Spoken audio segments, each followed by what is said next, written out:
The shot, the flip. What Blue Jay fan wouldn't want a piece of this? But at what cost? I'd pay 20 for the bet.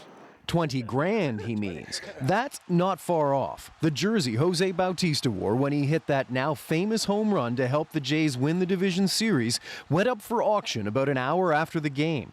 Latest bid, about $15,000 US. These are all game worn. But those in the memorabilia biz say it may not be worth anywhere near that. That's buying into the hysteria of the moment, we sell into the hysteria of the moment. We don't buy into it. Because he says while it was a special moment, when the hype fades, history will show it wasn't even the biggest home run in team history.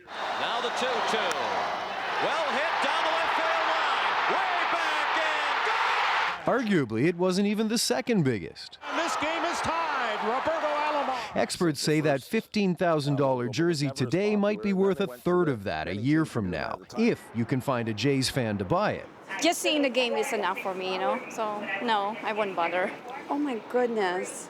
I think I'd rather put that on a Maserati or something. My name is Donald, but not Trump, sorry.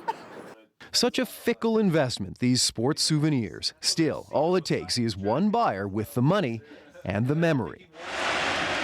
You knew it, no doubt about it. Aaron Saltzman, CBC News, Toronto.